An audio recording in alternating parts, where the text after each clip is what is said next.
all this before ahead of time. Once we went up then to $4, we made it to 15. It's for our discussion on vaping.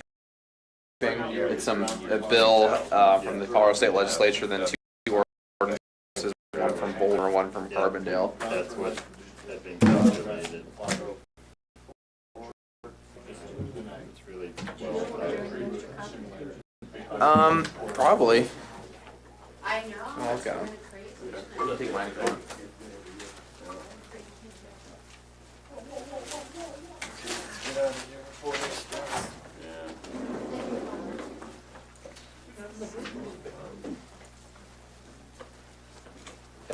Don't feel like you need to read all this before.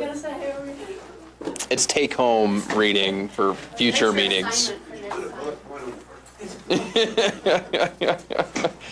Should have said, do not read this for the meeting. It's fine. We're going to talk about it.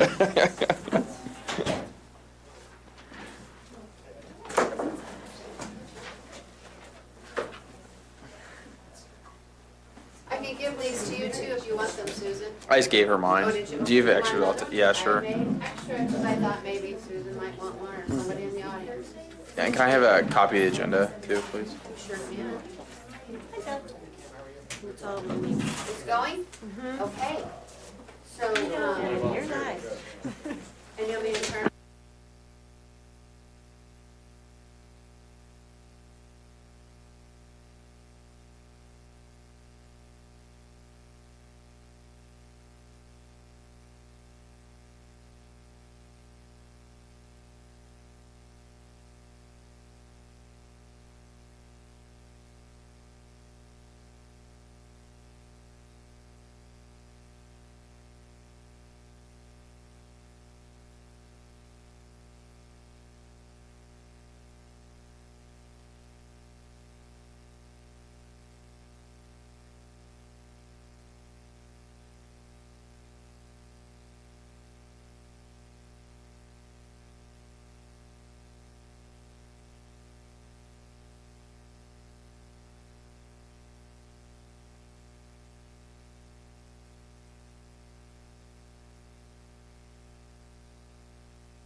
It's been mentioned this would be on the next meeting. Yeah. Okay, so how about we do it with public comment at the next meeting. I'll make sure they e-blast it many, many, many times so people know that's their opportunity. Okay. Yeah.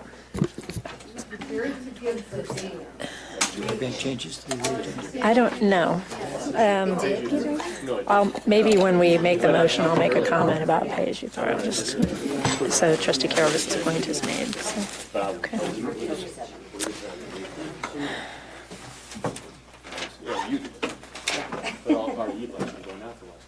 Okay, we should not have our discussion before the meeting. So, My bad. we'll go ahead and call to order the regular meeting of the Lions Board of Trustees for Monday, October 7th, 2019. Will the clerk please call the roll?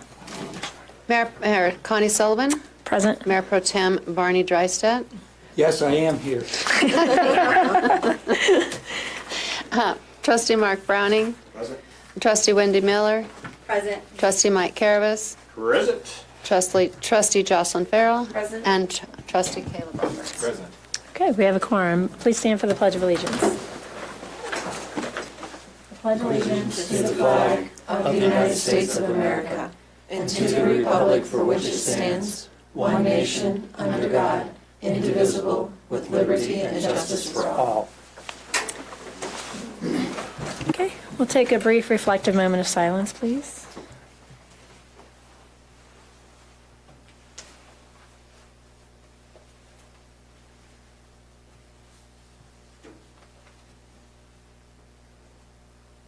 Okay, thank you. Could I have a motion to approve tonight's agenda?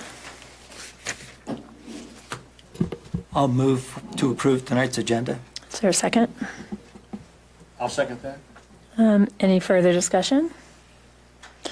I did want to just, I don't see lots of people in the audience, but in the event that anyone thought we would be discussing the pay-as-you-throw ordinance tonight, I know we had announced that. Trustee Garavas brought up the point that Our e-blast. we wanted to make sure. Times is the 7th.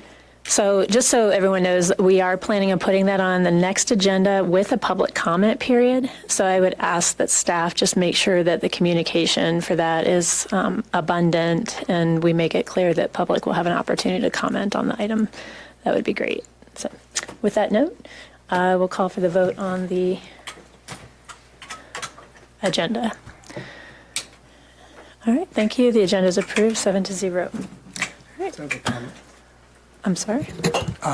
Just a quick comment. That means that anyone who would like to come forward for audience business today could comment on it. Yes, so they may comment on it today. Thank you. Okay, turn it over to Sergeant Christ. On that subject, we did get an email from Linda with any concerning this. I will forward it to her. You have a copy already, did. So- Oh, okay, yeah, thank you. I didn't see that one. Okay, well, good evening, everybody. So I have a few things to discuss. Shouldn't take too long. The last few weekends were a little heavy on traffic coming through town. Obviously, with the leaf season and the Elks and stuff, and Estes Park and the Free Parks Day, I think, was in there as well. The confluence area saw some volume. So I had promised to get that trailer out there a little earlier than expected, and I failed on that. So we'll get it out more regularly through town, and it'll be out this weekend for that. Our incident action plans are in the final processes for the Halloween and Parade of Lights coming. Not much of a change from last year on those two events, so expect the same type of lane shift for the Lions traffic and then, or for the Halloween parade, and then the detour for the Parade of Lights. Recently, over the past couple weeks, we had a rash of vehicle trespasses in the McConnell neighborhood area. It's an open investigation, so I can't comment a lot on it, but a couple things of note that they are crimes of opportunity, and I know I've spoken to the board and addressed the town in letters and e-blast before about just trying to be more diligent of locking cars and stuff like that. None of the vehicles were actually physically broken into. They were all unlocked, and when you talk about vehicle trespasses, it kind of delineates the two types. When someone actually breaks a window and busts in, it's a whole different kind of crowd. When someone just goes in and ransacks an unlocked car, they're usually looking for something different, which leads us in a completely different direction. So we do have some leads on the case, so we are investigating that thoroughly. A couple weeks ago, we had a mediation meeting that we had talked about regarding the noise ordinance and the Lions Den and the residents up on Kelling. And it went okay. There was definitely some good points, and we were really, the focus was trying to get everybody to come together. You have everybody on the left side and everybody on the right side, and nobody really wants to meet in the middle, and that was a little bit disheartening. Everybody had a lot of valid points, but it was refreshing to get everybody to the table so that everybody could really hammer out and hear what was going on, why it was going on, how it affects people. So it took a couple hours, and it went well in that aspect. It went well in the other aspect that I think we determined maybe some mid-range and long-term goals for next year, but it really didn't help a lot with the immediate problem. Everybody just really couldn't come to terms on that. So as I have said before regarding this topic and the noise ordinance, I still believe that it's written in such a way and a little bit difficult to enforce, but yet on the same token, it's easy to enforce. So this past Friday night, they were issued a summons for a noise ordinance complaint. The music was shut down by us, and the night went on peacefully. So where that's going to lead, I don't know. But it does, again, kind of set that precedence a little bit because of the way the noise ordinance reads, that noise that bothers, that from 25 foot from the source, that's audible inside a residence, that no person has the right to occupy, that annoys somebody, becomes real easy for us to write tickets on that. So it becomes real easy for someone to complain and just create kind of a flurry. So it'll be up to the to Prosecutor Starkovich and the judge, because they'll be issued into court to determine the outcome of that ticket. On a positive note, I guess, the owner of the Lion's Den did indicate to us that that was the last electrical outdoor venue that he had scheduled for the year, which was a little contrary to what we had talked about in the meeting. He said he was going to, continue to book until the weather really socked him in. So, again, those are some immediate things that we did, but I think in the long run, maybe we'll be able to come to some middle ground. We threw around some ideas of baffling the sound stage area, getting the owners of the property involved, since I keep calling them the owners of the Lion's Den, but the occupants or the rentees or renters of it. So, maybe there's some work to do over the winter with all groups and all people invested to look at, again, the direction of sound, the type of sound they're doing, their schedule, the types of bands that are coming in, redesigning of the stage, some baffling, maybe some landscaping techniques to kind of control the noise. Falling just short of crossing into that decibel ordinance thing that I kind of don't think anybody really wants to approach and go for, because it definitely creates a hard line in the sand if we go that route. So I do think there were some positives that came out of it, and we'll just kind of see how it goes from here. That's all I have. All right, thank you. Just so you know, I did get a complaint Friday night. This past Friday? Yeah, about the noise. Did Yeah, they go that at was- Friday that was, and Saturday? Or Just Friday. Well, Friday was the only one that I know of. I was working the football game here in town that night as well. That was the night we issued a summons. Okay. Okay. So At 9 o'clock, you said? I'm sorry? At 9 o'clock, you said? No, the summons was actually issued a lot earlier. The noise complaint started very early that night. So I think our first complaint was around 7:25. Because I had been in constant contact with Deputy Cosme up here about it, because I was in town. So he called me up and said, yeah, it's already loud, and they're already getting complaints. So we went over there and issued a ticket right off the bat. So the direction at that point was turn the music down or turn the music off. So they turned it down, and about an hour and a half later, we received another complaint. Okay. And then it had creeped back up. By the time Deputy Loya got over there and I got over there, it was shut down. Okay, that was my question, because the message was they ticketed them and it was off for a while, now it's back. And so. And that has happened in the past with our warnings, and that's where we're just drawing the line. That's where I feel the management of the Lion's Den is just not playing nice and not willing to play nice. So they can talk to the judge now about it. Okay, Trustee Karavich. So to clarify how, even though our ordinance usually is, 10 p.m. to 8 a.m. or 7 p.m., whatever it is. Well, Kind there's- of the basics of it. Yeah. So as of today, I was hearing noise with my windows closed while I'm studying for the meeting, 400 yards, which is I'm up high, over the valley, people making noise with chainsaws and impact hammers. I can call you and complain? It's The way very- you just described just now what happened to these people, this business, I can do the same? You could make a complaint, I know. but we wouldn't do anything with that. If it's Right. construction noise between construction hours of 7 a.m. But if it's not construction, 7 but it's p.m. just a homeowner making the noise, chainsaw? That's where. Well, people have a right to do Yeah, I know. maintenance. People also, Well, I'm I mean, just mowing your- saying. And that's mowing why your I'm telling you, yard slippery scares. slope. That's why I'm telling you, and that's why I've been saying this from the get-go, that as soon as I started writing tickets on this, we've opened Pandora's box. Yep. okay? So I want to make sure we know. Okay, so I think over the winter is going to be imperative that that ordinance gets rewritten and presented in such a way that the board accepts it for what it is, and so that it becomes a little bit more enforceable. There are other clauses in the ordinance now that allow that. And when I fall back on the county ordinance, that's what I use. That's why I started out with the 10 p.m. to 7 a.m. type thing. That's where noise must stop. You can't be out there running your hot rod or lawnmower at 12 at night. So, yes. And Well, we have our discretion as well as officers, so we have to exercise that or I'll be run out of town.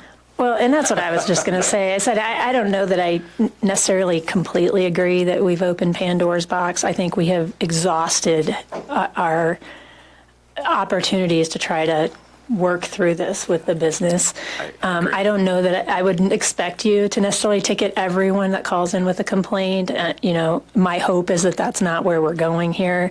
I think we have an extraordinary circumstance with a new business that changed how they play music, and we're working through how this is impacting the adjacent neighborhood. But I think, this is the ordinance we've had on the books for many, many, many years, and it's actually served the town fairly well. I mean, I think this is what happens from time to time. And so just like I'm sure when they give one ticket, doesn't mean everyone they stop now is going to get the same, I would hope they would still use their discretion. Absolutely. And, that's not our intention, I guess, is I want to be on the record saying this is not our intention to now ticket everyone for every complaint that might come in, but to continue to hopefully find ways to find solutions to these things. And you're absolutely right. And I guess what I'm trying to impart on that is that, especially with this particular venue and this particular situation, that when we were at the round table, it was kind of discussed that if all the music moved inside, that'd be great. Well, it can get awful loud inside, and you can still hear that within your house.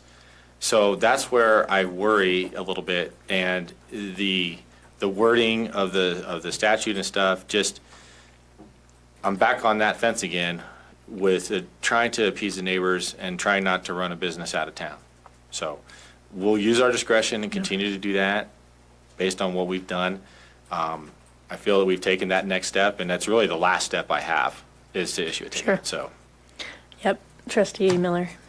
I just wanted to point out that there has been other parties or whatever, not parties, but commercial businesses that have had outdoor music recently that, from where I'm at, is actually, I'm across the street from the Lion's Den, and the one that was having the anniversary party downtown was actually louder than the Lion's Den. I could hear them like they were in my living room. Okay.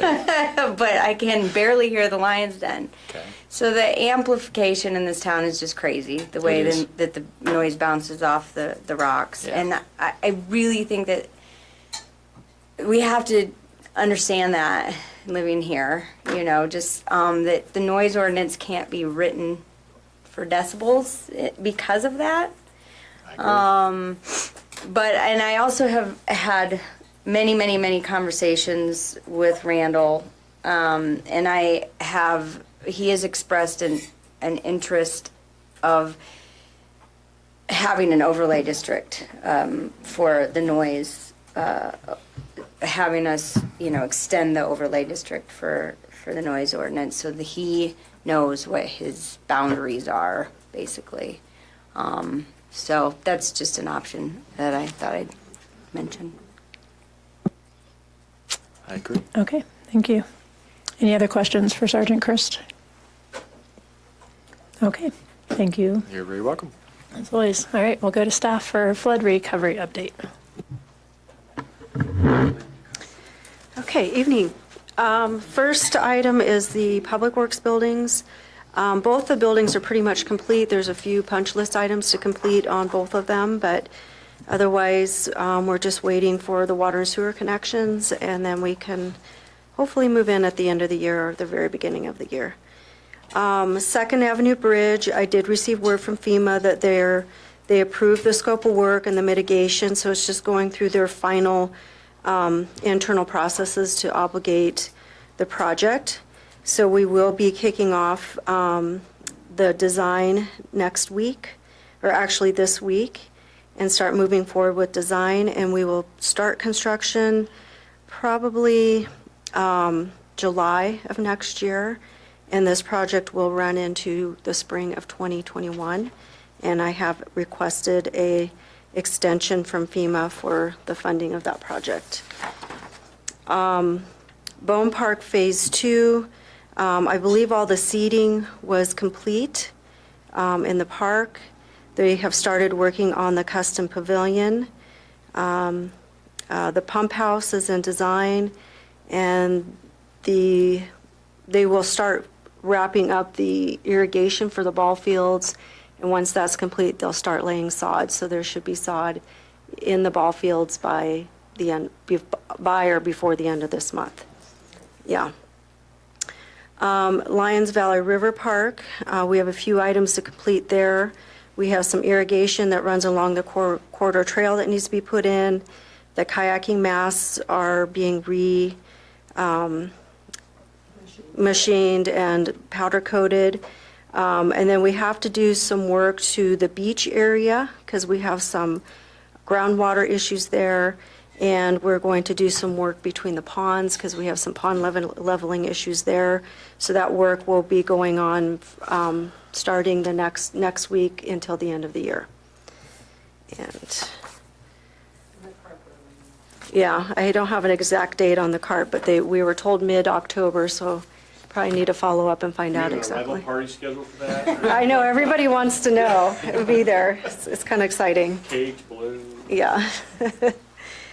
The Northwest Utilities, the Apple Valley Water Line, they will be tying in the water line to our existing line on the Planet Bluegrass property on Wednesday.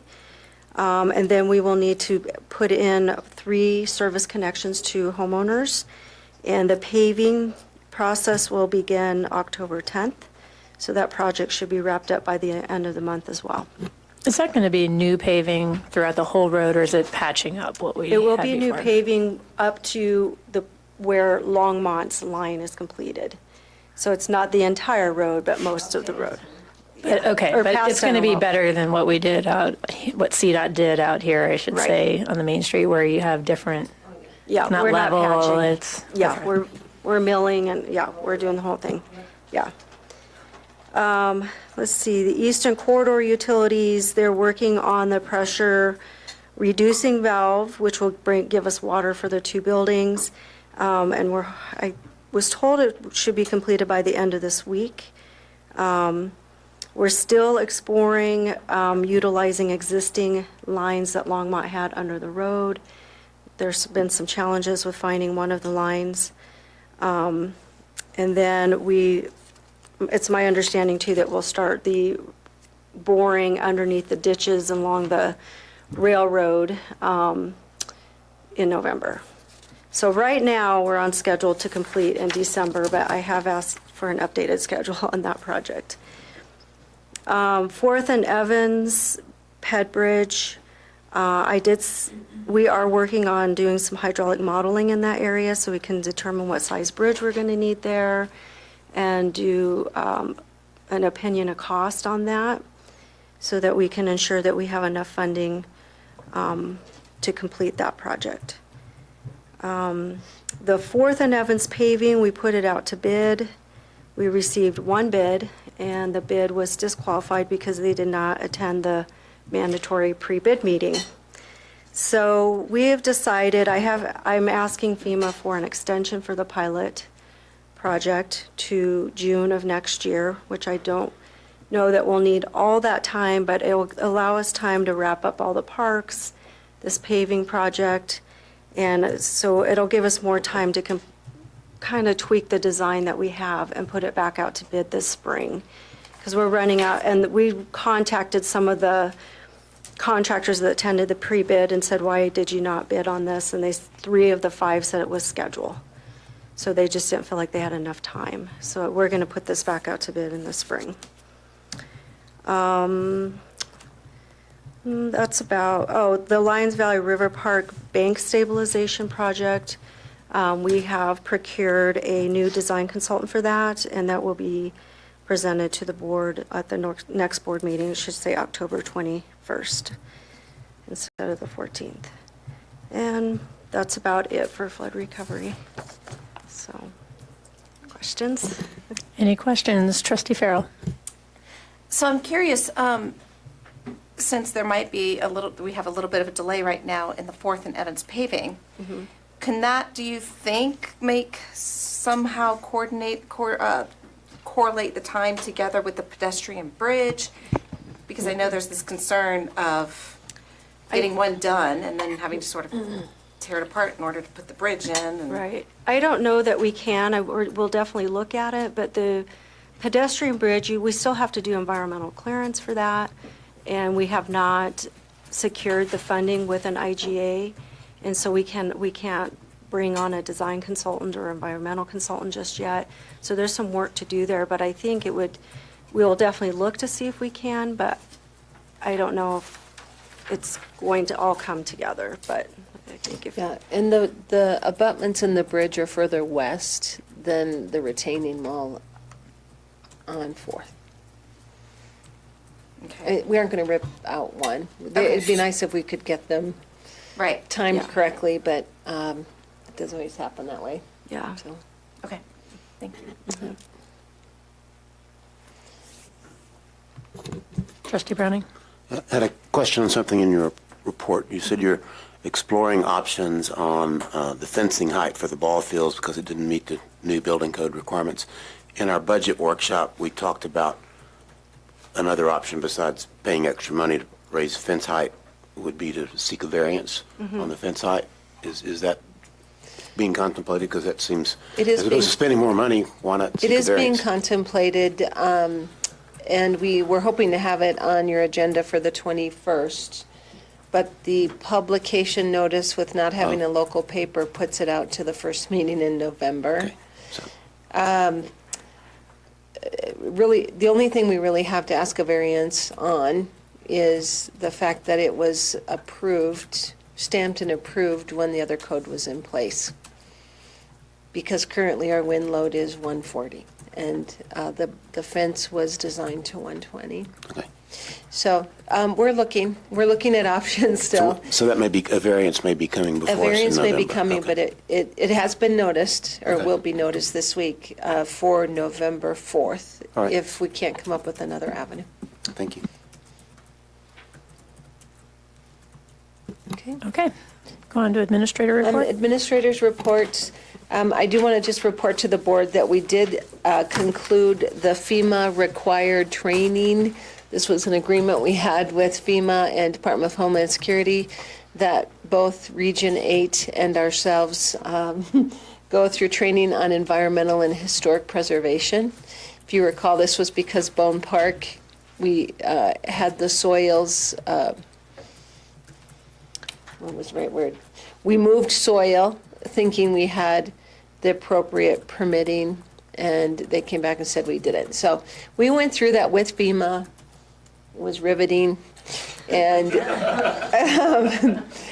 but no, it was good. And so that's where we found out of some new federal funds coming down in 2020. So it's excellent news. That was a good way to find that out, and it just built rapport with the FEMA Region 8 staff. What is important to note is they also told us at that meeting that all 3 of our head Region 8 people are going to be retiring or have retired by the end of the year. So everyone who has been involved with the Lions project at the FEMA Region 8 level, higher up, are all retiring. What? They're too young. We want to let the public know that CDOT is planning to schedule Highway 36 North closure near what's called Muggins Gulch this spring. And they are taking input from the different entities on which is preferred, a 30-day full closure, both directions, or a 72-day closure, leaving one lane open. and most impacted. For Lions, they were talking about doing this in March.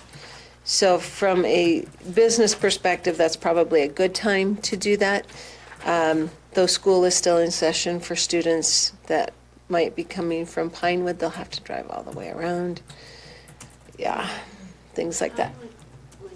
Pinewood going to Estes would have to drive. Oh, people going from Pinewood to Estes would have to go around. But at this point, most of the people have been involved with the conversations, prefer having a 30-day full closure and getting it over with. So keep ears posted for that one. As the board knows, CDOT is coming to a conclusion on their PEL, Planned Environmental Linkage Study, and staff did attend their last couple of meetings, continue to give our input. What we are planning to be on your October 21st agenda is the IGA they are going to ask you to enter into regarding that study. And they did reiterate to us if someone doesn't sign in to be part of that IGA, then you'll still be held, they'll hold us to the current access control plan, which is much more stringent than this one that we've talked about and would happen very gradually over the next 20 years. So that is going to be on your agenda. And I don't know if we're going to have enough study work sessions to have them come in and discuss that with you or not because of budget timing and some of those things. But you have a question on that? Yeah, I should do. Yeah, a little bit. That's right. Looking at that, and it's, it's 20-year plan. We've got businesses that are concerned. I think we all discussed that couple meetings in the past of no turning left. They want to put a furniture on the backside of everything, which just does not make sense. In my sometimes crude manner of measuring things, which is usually 2 long strides, which equals my wingspan, which equals about 5'8" or basically 6 feet. I did what my parents told me not to do, is go play in the road. So I was walking along the highway, walking back and forth, measuring. Low traffic, so I didn't get run over, thankfully. My way of doing things, found room for a frontage road in front of the businesses there that would allow for two-way traffic. And since the town of Lyons is founded on cutting and moving rock, you move the road to the north where the ditch is, and we cut into the rock that's across the street from the distillery, the gas station. And since the highway currently has been cut into rock, after the flood, I really don't think it should be a problem. So, I know CDOT doesn't like doing that and doesn't want to do it. They want to do it their way, only their way. I don't want to see them screw our businesses, whether it be 5 years from now or 20 years from now, having access into their properties. So there is definitely room to keep the highway the way it is, shove it to the north, and have a frontage road. So, there's my 2 cents worth again. Has there been any response from CDOT on the letter that was sent? No, they are very much aware after having their session here in town, hearing that input, having staff input of our concerns. And again, they reiterate the frontage road doesn't have to happen unless, we and the businesses make it happen because of the timing of businesses closing or a change of use. That's what will trigger something like that. It won't be what's happening. There's just not like a timeline they're going to just do that. They also had no understanding whatsoever that that whole right-of-way in the back is part of the business use of all those businesses. So, that was a line on a map, is how they'll say that. That's a line on a map. That's an option if you want to be able to continue to access if all those get closed. But it's all an if scenario on timing. Go ahead. Just take care of this. I understand that there's triggers, but she changes the use of a property and it triggers something, so they close something. Yes. 20 years later, they sell it to me. I don't have access to it. So just because there's a trigger, it permanently changes the use of a property, possibly for a pretty long period of time, which is not good. So if Caleb then wants to buy a business that I bought that I have access to, you lose money. It's just not a good way of doing business. I mean, and I know there's triggers, and it's not a guarantee, but when you put triggers out there, and investors out there who own land now, you could possibly lower their values. So I mean, not you personally, but it's just, I'm going to ask that we actually have the discussion when the item comes up Sure. on the agenda. I Sure. think it's Sure, so we can be good to know prepared and the have them here. update and what Yeah. is going to be asked of the board, so. we'll- Also, and this was not in my report, but similar, is we have received the preliminary flood maps, new flood maps from the state. And they are going to have a workshop for all of the different floodplain managers for all the Boulder County communities next week. And they're making sure someone from every community is there. That will help us then train on how to, present to those to our communities. So I'll be sure to attend that, and we'll be getting those out. In regard to some community development updates, we do want to make sure that folks know that we received a letter from the Fire Protection District, basically indicating their inability to potentially fight fires or evacuate people from the third level of a structure. And that we are, as from the town perspective, trying to take the look at what is the best approach to addressing that, since we already have several neighborhoods that have structures that are 3 stories tall. And so we just want to start getting the word out there to start thinking about. We'll be meeting with Fire District on that. And we have had one developer say he is not going to move forward with his plans until that is decided. So, anything else on that? Okay. We do have a potential contract to purchase the Aspen Motel, and we're working with that buyer on what they've met with us to ask what the community would like to see happen at that site. So that's kind of exciting. And we are having our Boulder County buyout tour tomorrow from 1:30 to 4 in Apple Valley. So this is the Planning Commission, the Parks and Rec Commission, and the Ecology Board, as well as Boulder County officials, all meeting to look at their buyout properties to see if the town is interested in acquiring any of those. And at the same vein, we are expecting to bring forward on October 21st the Martin parcel transfer to the Board of Trustees. That's all been cleared now, title-wise. Are any trustees going to that tour tomorrow? 1, 2, 3? Is that noticed as a meeting? More than 2, notice. So I'll back Deb, out. I don't have to go. no, you can do a notice, just don't walk together, it's fine. It'll be fine. We can post the notice tonight before we leave. Did I not Um, notice? I just want to attend, so we do. I've walked through most of them. I mean, it's supposed to be 24 hours. Yeah, So it's a I'll, public meeting. you two go. You find Why do you go. consider 3?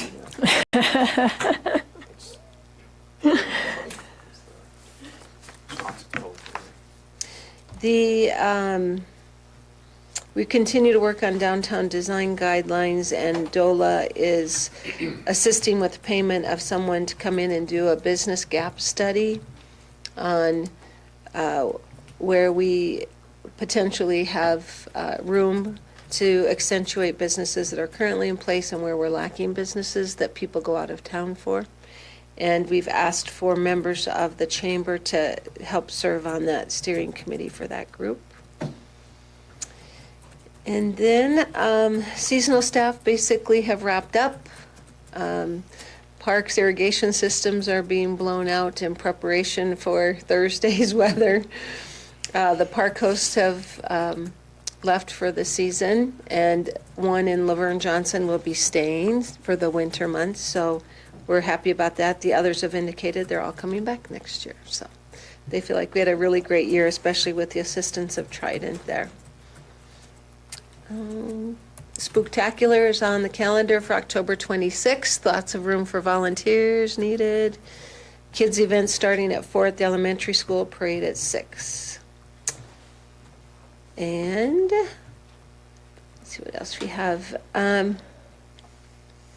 The hotel feasibility RFP was issued, and we received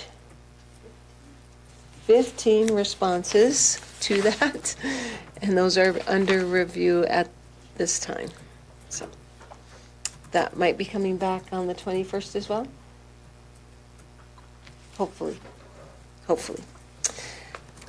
We also had our SURSA property audit that happens every year recently, and that went well. There was some minor issues to be corrected, but nothing extreme, so we should have that full report here back very soon. And we also want to let folks know the crack sealing is complete in the 3 neighborhoods, Lions Valley Park, Stone Canyon, Steamboat Horizon, Vasquez area. That again is just to prevent further damage due to water in the cracks of the road. I know it doesn't look pretty, but it will save the road from further damage. And also CDOT is installing rumble strips in the medians along US 36 between Boulder and Estes Park, but not within the town of Lyons. But if you see some construction activity, they started today. They're not planning to do any weekend work.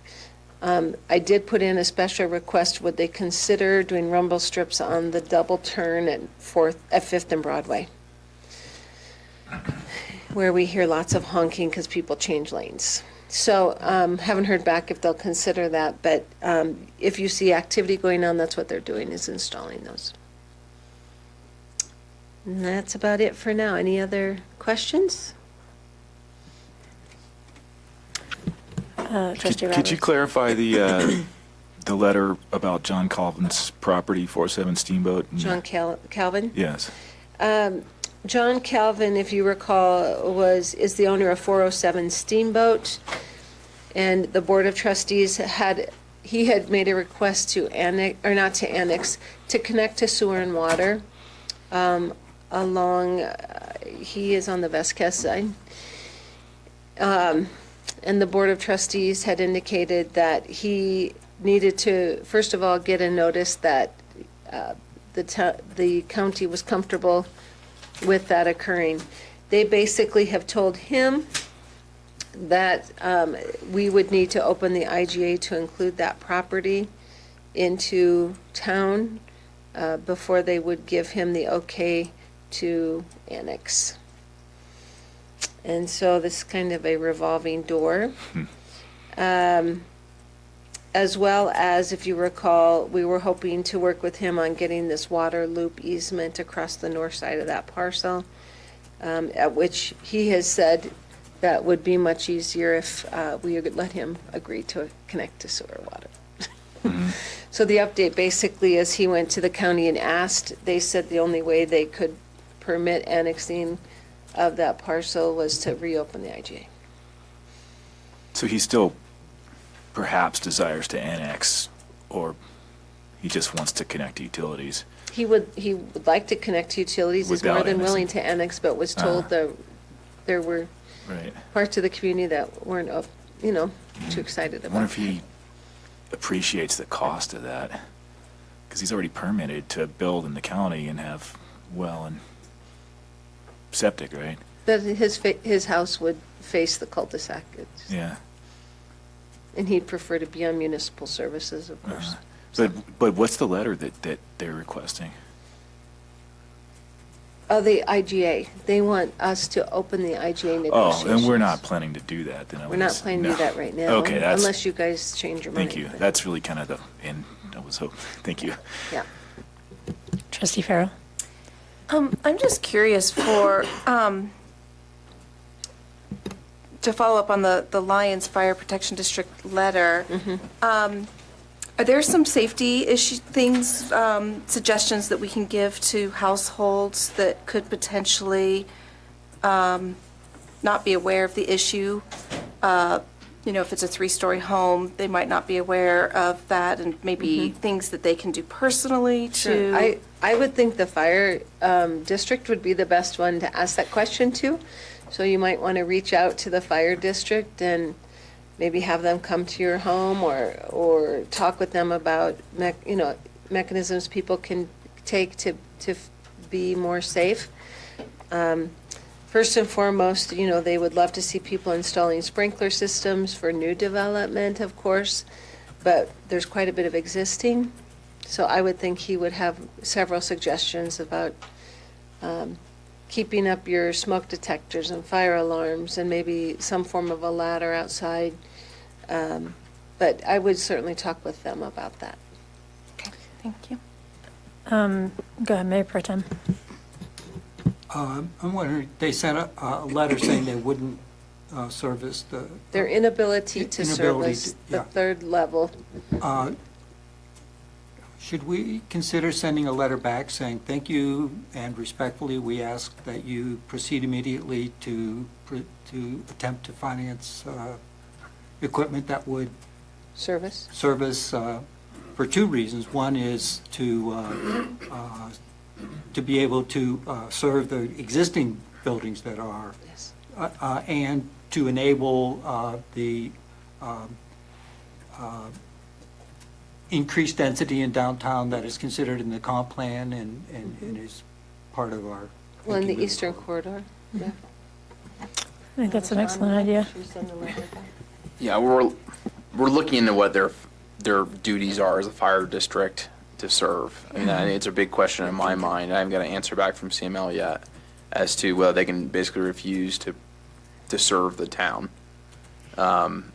And so we have real questions concerning that, the legal ability to refuse to give service.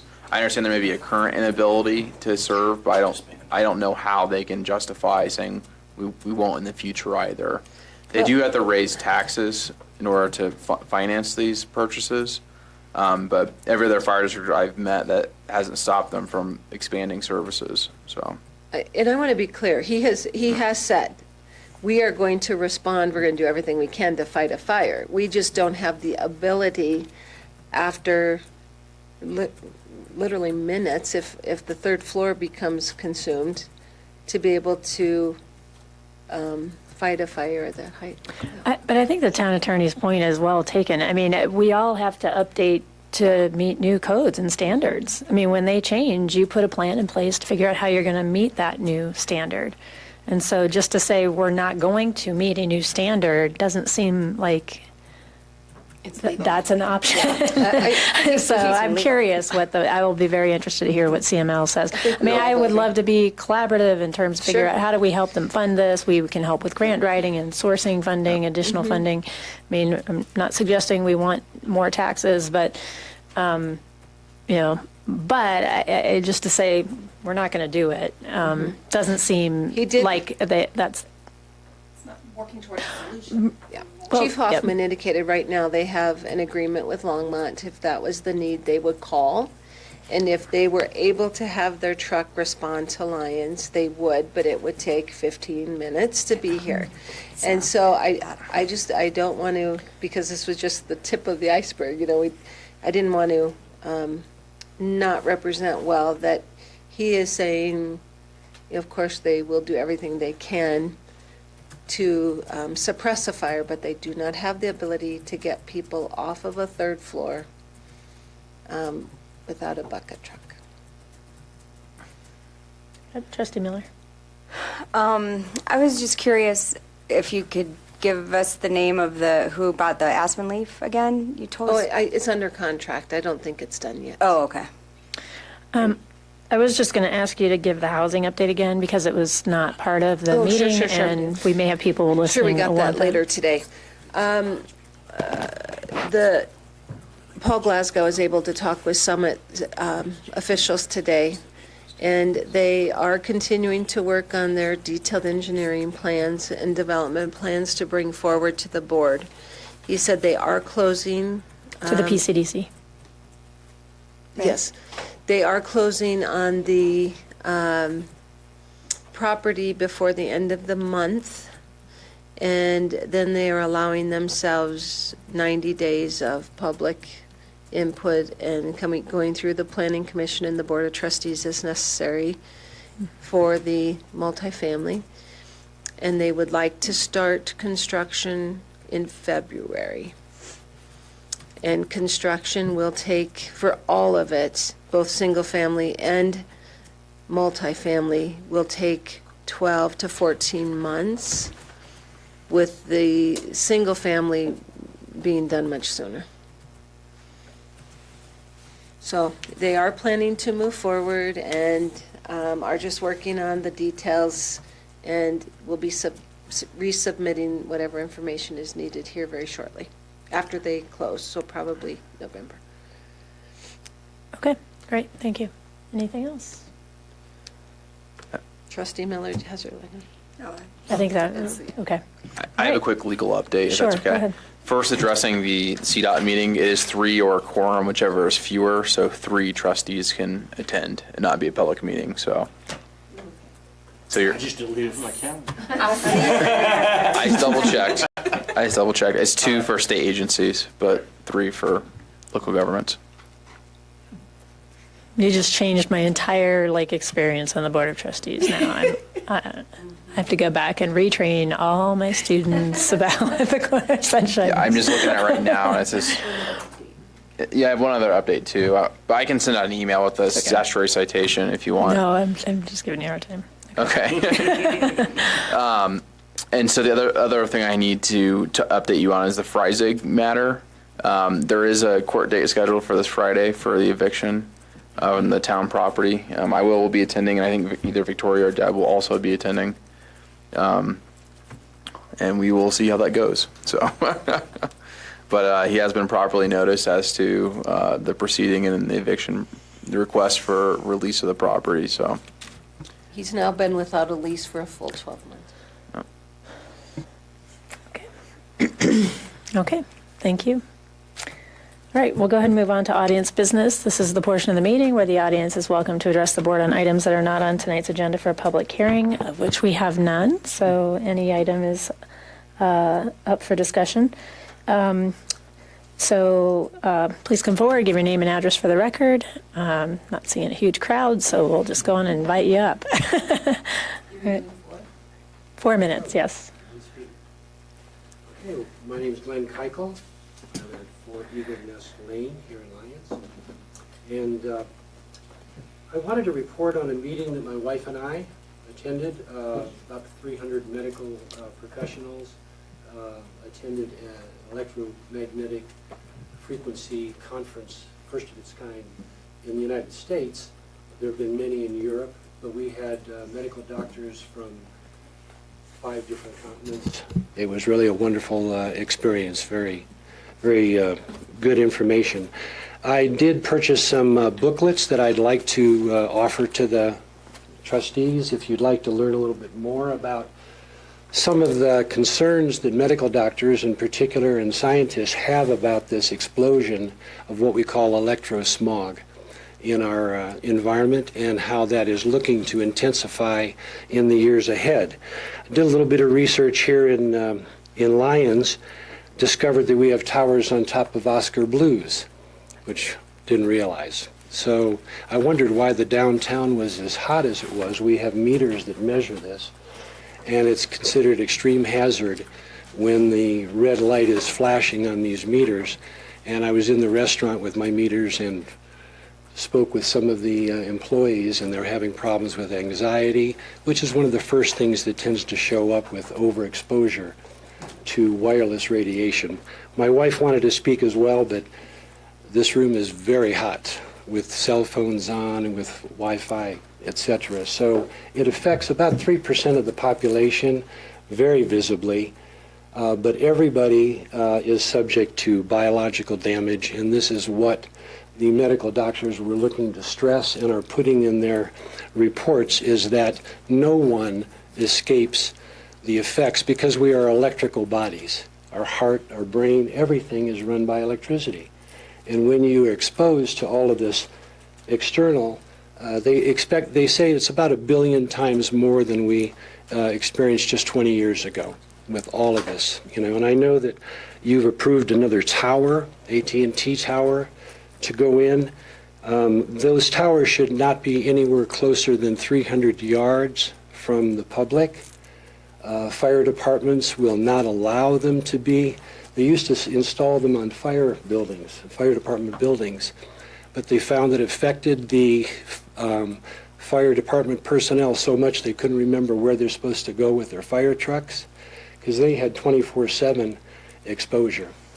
Our schools, our elementary school has Wi-Fi in every classroom, and with the thin skulls of our children, it can affect them a great deal. So as health professionals, we're trying to look ahead to the future and eliminate some of these dangers and concerns. The booklets should give you some good information just to get you started looking at this, because 5G is on the horizon. And these scientists are basically saying that 5G is going to have extremely serious effects. And we do, as towns, have the right to make requests, okay? It's not as if they're just indiscriminately can put these things anywhere they want. We can ask, for example, that fiber optic be used rather than wireless, okay, in terms of 5G. I'll get that. My wife wanted to speak, but she just can't get close to this stuff. She's one of those 3%. I'm going to be making recommendations to some of your, for example, your utility commission to have fiber optic run to the homes rather than put these cells for 5G have to be put every 300 feet. So your neighborhoods will, is that it? I'm sorry, yeah, it goes Okay. fast, but. So in any appreciate case, your information. read the booklets. Our phone numbers are in the booklets. You can give us a call. Thank you very much. Thank you. Okay, thank you. Next on the agenda is consent. So if the clerk would please read the items on the consent agenda into the record, please. Yeah, I know. Let's see if I can get through this without making a mess, huh? Resolution 2019-102 is a resolution of the Town of Lyons approving the Second Amendment of the construction agreement with TCC Corporation for Public Works Operation Building Project 18 MKPW OP-07. Resolution 2019-103, a resolution of the Town of Lyons to approve the Third Amendment to Professional Services Agreements with NV5. Resolution 2019-104, a resolution of the Town of Lyons approving the Fourth Amendment to the OTEC/Loris and Associates for Second Avenue Bridge project design. Resolution 2019-105, a resolution of the Town of Lyons determining that flood response and recovery for plaster and paint analysis during repair and preservation of the Lyons Historical Depot building performed and provided by Built Environment were reasonable and necessary. Resolution 2019-106, a resolution of the Town of Lyons determining that the archaeology monitoring services required for repair and preservation of the historical Lyons Depot building performed and provided by Avalon Archaeology were reasonable and necessary. Resolution 2019-107, a resolution of the Town of Lyons that flood response and recovery for inspection of wood to be used for repair and preservation of the historical depot building performed and provided by Anthony and Associates were reasonable and necessary. The September 16, 2019 Board of Trustees meeting minutes, the August 26, 2019 Board of Trustees special meeting minutes, the September 26 Board of Trustees special meeting minutes, and the October 2019 accounts payable. Okay, thank you. Would anyone like to pull any items from consent? Yes. Trustee Carabas. 1 and 3? Any others? Yep, 1 and 3. Okay, so our motion to approve the remaining items on the consent agenda. Thank you. Second? Second. Any further discussion? Hearing none, I'll call for the vote. And those items are approved. Thank you. Okay, first up on general business is an update on the condominiumization of existing structures. Turn over to staff. Yep, Brandon Dittman, Town Attorney. The last meeting, we were asked to have a legal update on condominiumization of existing structures. I had a chance to chat for a while with CML about this issue and learned that this is not an issue that most towns and cities experience at a regular basis because most condominiums come in through new development and that most lots don't have multiple structures which can be used as condos essentially. But it is a problem that comes up in older jurisdictions where they may have some irregularities in their past zoning practices.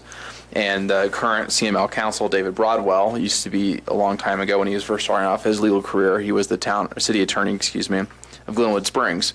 And Glenwood Springs had this exact same issue where there was a bunch of lots with multiple primary structures, and people were also condominiumizing their facilities that way.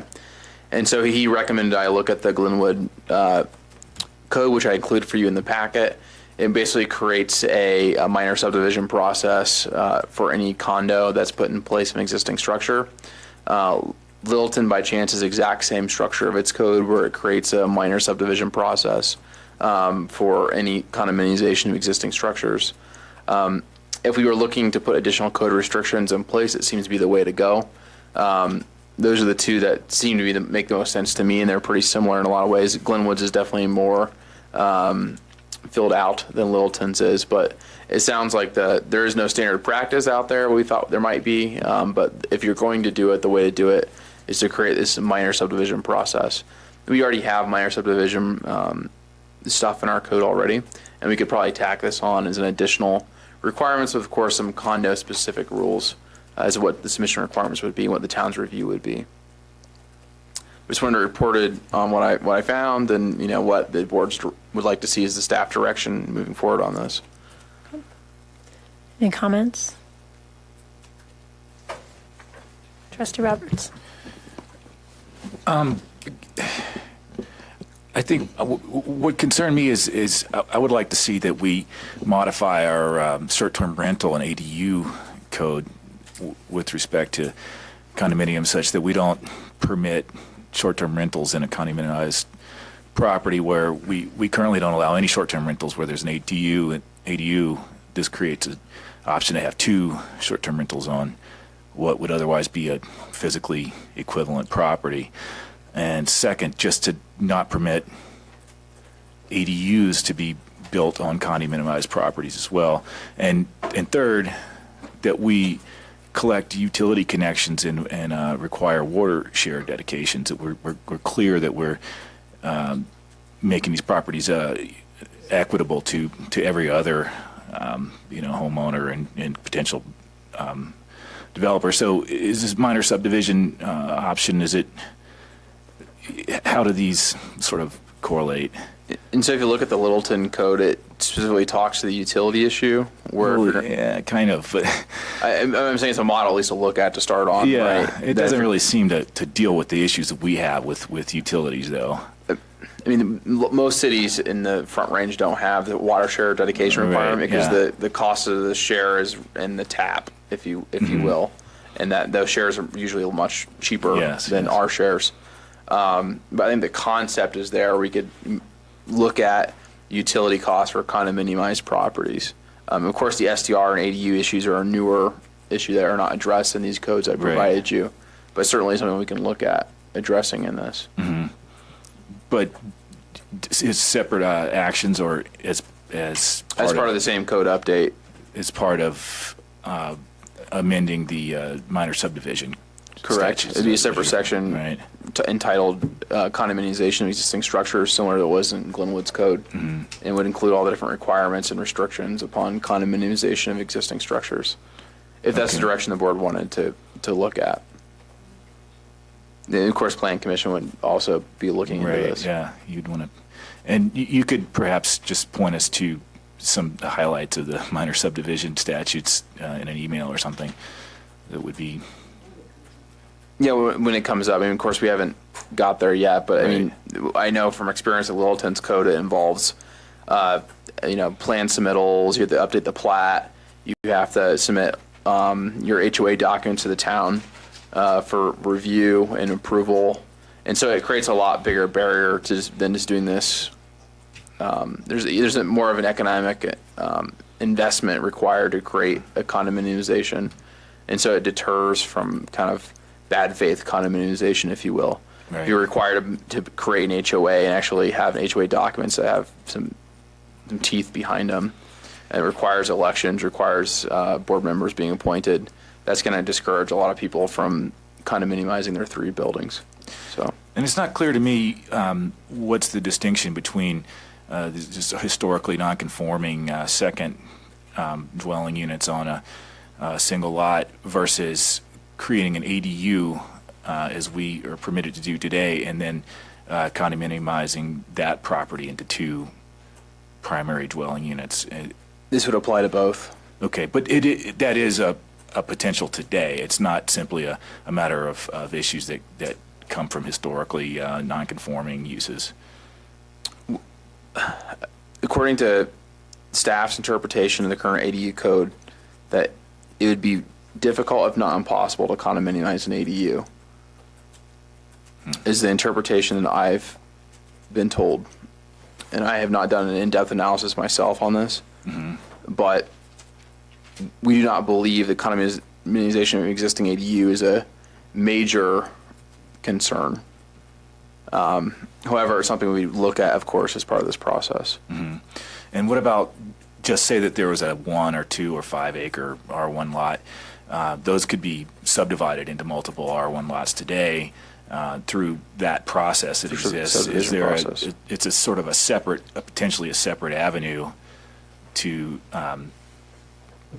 subdivide, to condominiumize a property such as that? I mean, subdivision is entirely different than condominiumization, I guess, and that you're actually creating separate lot lines. Right. Yeah, but I mean, it is effectively as far as density and sort of sidestepping the intention of the land use. If it's not, I mean, I guess it feels like our municipal code throughout is not really written with awareness of condominiums in general. No, it's not, and you would not. Longmont's isn't either. But it's different in that it's a growing city, newer development. They don't have the same problems. So it's not entirely unique to Lyons. But because of the historical land use practices in town, we have kind of unique issues that need to be addressed. However, if you were to take an R1 lot and subdivide it, it'd probably require a public process. That's not a minor subdivision, that's a major subdivision. And I would think that, PCDC and this board would probably not. Would like to subdivide parcels and create more density in R1. That was probably not intended by the comp plan, so. Having that step of public process could happen. Well, I mean, this one, typically a minor subdivision would be an administrative process, but if it's denied, it could be appealable to a board, so. Because as it is, condominium is just a state structure that it just bypasses any town process at all entirely. Correct, yeah, it's a state form of ownership, which we're precluded from prohibiting under state law. Right. However, we can use our general police powers to regulate it. And Littleton and Glenwood Springs are 2 communities that have chosen to regulate it. So we've looked at Longmont, and they do not in any sort of substantial way, other than some of the utility issues that are kind of addressed more or less. Right. But yeah. And Denver also does not regulate this in any sort of substantial fashion.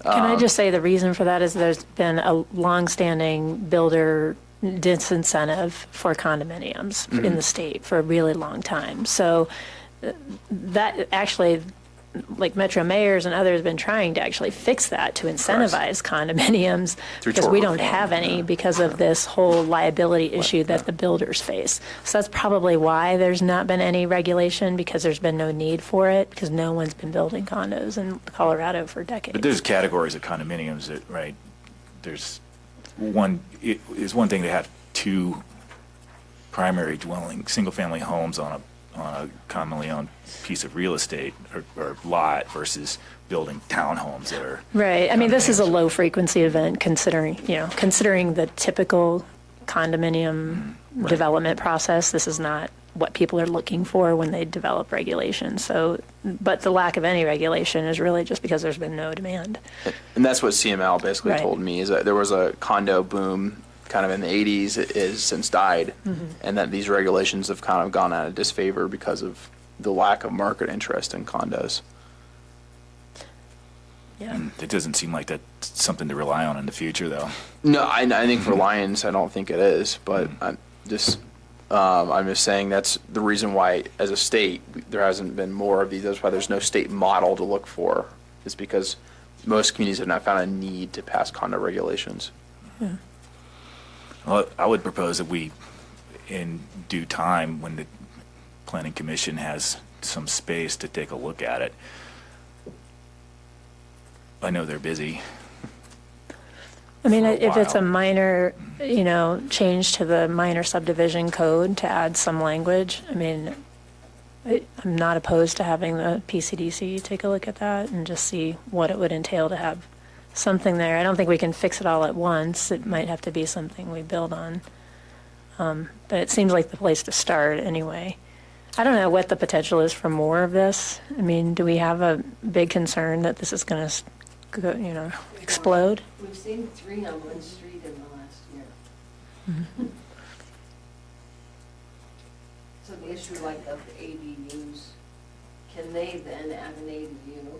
Mm-hmm. Right, yeah. Those kinds of things Yep. could exponentially grow, I suppose. But Yeah, and I don't think that based on what I've been told, you can't take a condo and make it an ADU or a condo make an STR. But there would be a question, I don't think the code addresses in any manner whether a condo can have an separate ADU. That has not been addressed anyway, because our code does not define what a condo is. It talks about condos maybe in Right. 2 spots. So, It'd be nice to have some certainty instead of, like, if we just addressed it so that it was clear without, no, I agree. Yep. Does anybody object to having, at least maybe refer it to PCDC and have them do some additional, or make some recommendations about how to address it? Okay. All right, next item. thank you. I think the next item is the vaping products, I think. Yeah, yeah. Okay. So I did some research on this one. This is the items I just handed to you. If you remember, I was asked to look into whether it was even feasible for Lions to consider a potential ban on vaping products, potentially flavored vaping products. And it just so happens that this year a state law was passed, which basically allowed local governments to create tobacco laws and nicotine laws, which are more restrictive than those permitted under state law. And so this law having been passed has permitted other municipalities from looking at several different things about tobacco legislation in the state. The biggest one that I've seen is raising the age of purchase from 18 to 21. It seems like many communities are looking into that in some form. But 2 communities have specifically looked at the sale of vaping products and flavored vaping products, and that would be Carbondale and Boulder. They're a little bit different. I've provided both of them. You don't have to read them right now, but for future reference, Carbondale is a little more expansive. It's all flavored tobacco or nicotine products, so it wouldn't just include vaping; it would include other types of potentially flavored tobacco products, such as cigars or shisha and other types of stuff.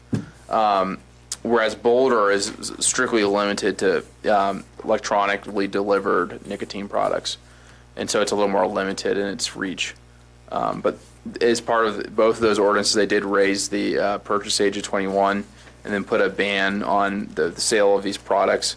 I noticed Boulder's fines are pretty steep, about $5,000 an offense, so pretty serious. And it goes into effect within 30 days of passage, and just passed not too long ago, I think a few weeks ago. And so there is a model out there. It is permissible under state law, and I know that the Youth Commission was looking at this issue, and they want to explore it further. I think that there is a legal basis to pursue such a potential ban. Okay, thank you for the background, and they're continuing to discuss the issue, and they're looking forward to bringing their recommendation to the board. And you want me, if you'd like me to forward these files to you, so we Yes, can if you forward could to send them. this to me electronically so I can put them in their packet, that would be great. Yep. Mayor Pro Tem and then Trustee Farrell. Okay, yes, I had a question. We currently have a ban on smoking on town properties, including all the parks. How does vaping fit into that? Does vaping qualify as smoking, or do we have to make a modification to that ordinance? So I don't think as the code is currently written, it contemplates electronic cigarettes, but we can always interpret it. And I thought we made a change to We this. did We made a somewhere, change but to I can't this. I think now that I'm remembering that to make it so it was it in the inclusive. parks rules, I think? Something we passed We did recently with something parks. recently, and I apologize for we not- added language We specific did. to that. Yeah, because Sergeant Yeah. Chris recommended we change the language to make it crystal clear. He was writing tickets anyways because we thought, well, That's it's still right. smoking. Yeah. However, we made it crystal clear, so that has been specifically addressed. Sorry, I was trying to remember. We do so much. Okay. Trustee Farrell? I'm curious, did this have to go to a public vote, or is it something that the commissioners passed in This is Boulder? this wasn't the Boulder County Commissioners, it was the Boulder City Council. Boulder City and it did Council. not go to a public vote. Okay. And that was specifically authorized by the state law. I got you, that's Yep. right, you said that. Okay. Thank you. Well, and just to kind of there's a lot of question, even at the FDA is looking at potentially banning these things, which I think is, I mean, the comment from this, not this student board, but from other students that I've talked to is that, okay, 6 people have died, now we're looking at banning these things. However, the students' perspective is how many people have to die of guns before we're going to deal with that issue? So they're kind of laughing, like, you adults can't seem to figure out what really matters in this world. But so you have to appreciate their sense of humor on that. But there is seems to be some legitimate use for these products for people who are trying to stop smoking. So, you know, they're really wanting to make sure they remain available for that purpose. But the students were thinking, you know, the flavored products really are appealing to kids mostly. I mean, the adults that are smoking cessation targets for these products are comfortable with the tobacco flavor and the mint or menthol flavors because that's what you generally smoke.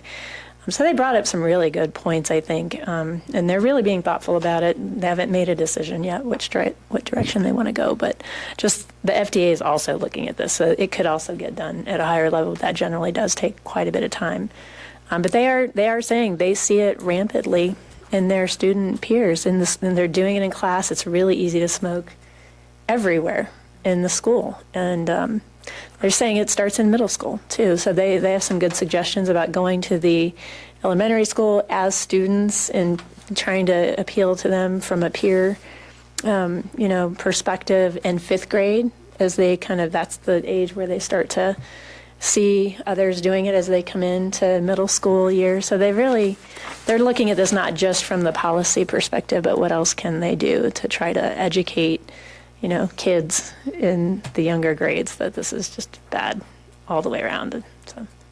And the Boulder ordinance does have some interesting information on this point. It notes that in Boulder Valley School District, an average of 33% use among high schoolers. Yep.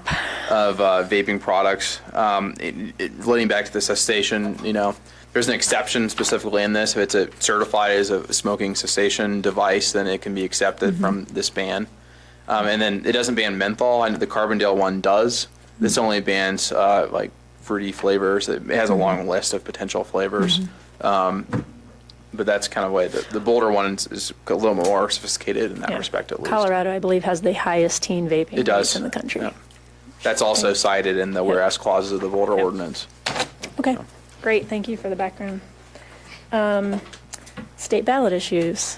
Yeah, onward to the next legal issue we're looking at. So you asked me to look at potential Tabor repeals. That got me into looking at state ballot measures. As you may or may not know, Tabor ballot measures been only brought in odd years. We're in an odd year, so we happen to have a couple of Tabor ballot issues this year. The one that most people are talking about is kind of the state debrucing or state Tabor repeal is the initiative CC. Kind of oversold in my opinion as to being a Tabor repeal, but it is kind of interesting. And so the last legislative session, there was 2 laws that were passed, HB 19-1257, HB 19-1258. These are kind of a pair, they kind of go together. 1257 refers to the voters this November, single ballot question, Proposition CC, that if it passes would allow the state to permanently retain revenue in excess of the state's Tabor cap. And that would be split between public schools, higher education, and transportation and transit more generally. And that would, of course, come back to the locals. And then, the accompanying law, 1258, basically splits that into each category. It's the allocation of the revenues. And so the first step is Initiative CC. It is on the ballot this year. Not a complete repeal of Tabor, but would certainly help in getting more tax revenues into the state, into local government's hands. Interesting enough, there's not a projected Tabor surplus next couple of years, so whether this have an immediate effect or not is yet to be seen. It is supported by CML, of course, and I have included the CML memo and support in your packets. And as well Dr. as Cog also took a position of support at the last meeting, so. And CML also did send out a sample resolution for governments in support. I've included that as your packet as well. We could pass something similar. Of course, it would take some modification, but luckily a lot of that work's already been done. If that's something you'd would like to do. Can I just say, the way they described it, Dr. Cog, it's really statewide debrucing is Yep. what it is. It doesn't really repeal Tabor, No. but the vast majority of municipalities in Colorado have already debruced most of the... All but 4, I think. All but 4. Yep. Most of the counties have debruced. So what this is doing is really allowing the state to do what everyone else has done. And so much of this money would go to the things that we desperately are needing funding for. I would really encourage the town and the board to consider a resolution in support of this to help educate citizens. I think when we do that, it really does help our citizens understand these measures, because these things do tend to get really complicated and they want to know what we support. So I don't know how the board feels about that. If you want more time to review it, feel free, or we could bring the resolution. You can review it at that time. I mean, we will directly benefit from these dollars through the transportation. Yep. Does anyone object to bringing the resolution? Okay. All right. Thank you. I didn't talk about Initiative DD, but that's also on there. It's more limited in its scope. It relates specifically to gaming in the cities that gaming's already permitted in: Blackhawk, Central City, and Cripple Creek. It allows sports betting upon voter approval, and basically the revenues from that would first go to the Department of Gaming to support their operations, but secondly it'd go to the State Water Fund, and it would be a Tabor exempt fund. And so it does have that ancillary Tabor effect on it, so that's why it's being brought up in 2019. CML obviously supports the ability of local governments to choose to regulate the way themselves under home rule, and not something directly going to affect Lions, but just another, more Tabor exempt revenue to the state. So. Anybody have thoughts on that one? Less directly impactful for us, really. I mean, we've generally weighed in on things where we had something at stake, but happy to take direction. Yeah, because CML also pointed me in that direction, I thought I would just provide the information on that one too. Okay. So. Does it help us with our wastewater treatment? It will not. Are there any indirect benefits from the State Water Fund? Do they do anything that we get any indirect assistance from? It's a good question. I don't know exactly where those dollars go to. I know right now a lot of it's going to the state water plan. Is a lot of the, but I don't know enough information to know exactly where that money goes. Nobody else that I'm working with has taken a formal position on that at a local level. So I'll keep you, if I hear anything, I can share that later. We have some time too, so. Okay, anything else? That's it for me. Okay. All right, Trustee Caravis, Resolution 2019-102. Sorry, Tracy. Okay. You're just being nice. No, you all shouldn't be surprised I pulled it. What's that? Oh, thank you. I need help. She's helping me. Concentrate. That's right. Let's see, check my notes. Change order 19, part of it. Yes. How was that hauling away end product, which is a basic of any contract doing construction? How did we miss that? I think that town staff thought that we could use the material on other projects. And that's what this is. Yes, and it was just determined that we really don't need it Okay. for anything else, and we just need to get rid of it. Is it, a mixture of stuff? Is it all already sorted out rock material that can be sold? No, it's not clean. Just crap. Yeah. Mm-hmm. We already kind of talked about. Okay, that's where I was going. Thank you. I'll move to pass 2019-102. Is there a second? No second. I did have a question. That's all right, we can have further discussion. Trustee Roberts? Yes. Is it already removed? It is not. Okay. Because isn't the Boone property up, aren't they like reclaiming some mining that they need? That's between them and the states. Right. We're- I just thought perhaps we could have say something. Like, take it up there? Yeah. I believe they're hauling in like a lot of material up there right now. Yeah, they do have an agreement with Iron Woman is taking cobble up there. Just might be it's sustainable because it's taking that much diesel to take it up the hill instead of somewhere else, and we're all neighbors, right? Yeah. We could definitely talk to TCC and see if they could reach out to It's just a to thought. them and see if that's an option. Thank Save you. a buck or two, great. Yeah, right? Okay. We have a motion and a second. Any further comment? All right, I'll call for the vote. And the motion carries 7-0. Thanks. Next. 2019-104. Do I have to go find you? Crap. Anyway. 53. I forgot to mark it on here, so. The Pinion Environmental needs more money to complete their environmental work that they contracted to do. Did they go through a bid process? They're actually a sub of OTAC, Okay. so I do not know what process they went through with them, but they did We shouldn't, the taxpayers of the United States federal government getting these grants shouldn't pay for that. That's on them. You contract with someone to do a job and you underestimate. Part of doing business. This shouldn't be being paid for by. Pardon? Yeah, it's Yeah. just, they So just Pinion felt, needs to cover it or OTEC needs to cover it. I don't think the taxpayers of the United States government should have to pay for this. It's a small amount still, but it's the principle of the thing is we've dealt with parks and overages and overruns that they signed on to do a job for a certain amount of money. That's their problem. okay, So I would ask Back on OTEC to see what's going on. okay, So I don't think I wouldn't vote for this. okay. Vote for it. I didn't bring that Clarify that. proposal, I thought it would be more on the Sioux.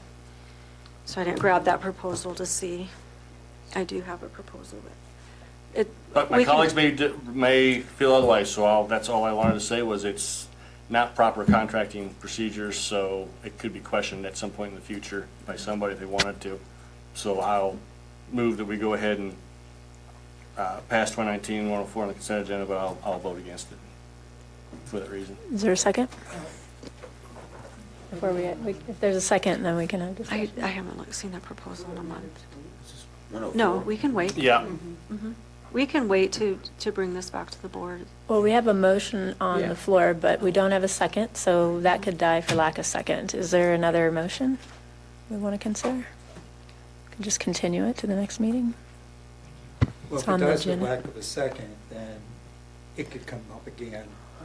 Well, I think we're But going we to have to postpone do it to a something date with certain. it. It has to be either Yeah. date certain, deny, or approve. Yeah, So- we have to move something now to continue. We could move to continue it to the October 21st meeting. Yeah. I'll move to continue this item to No. the next Board of Trustees meeting. Great. Is there a second? I'll second that. Okay. Any further discussion? We have to do an entirely different resolution. Go ahead and call for the vote. All right, thank you. Yeah, that's okay. It was continued. Okay, trustee reports. Any volunteers? Jen? Trustee Roberts, you want to start us off? I don't have any updates from the Economic Vitality Commission because they did not hold a meeting in September. So I don't have anything else to share tonight. Thank you. Trustee Farrell? Yep. I've got a few things. I wanted to request, did you receive from the Arts and Humanities Commission a request to appoint Brianna Hoyt? I'm going to do that, and it's my turn. You are? Super. I had a question, though, about what openings we have. Thanks, Tracy. So that was kind of my holdup, is check in to make sure we actually have seats available. Sounds like we're pretty sure we do on LHC because there's some resignations. I have another one for UEB though that I'm not clear if there's an open seat. There is. Okay, perfect, because we have a really good candidate. So, okay. Good.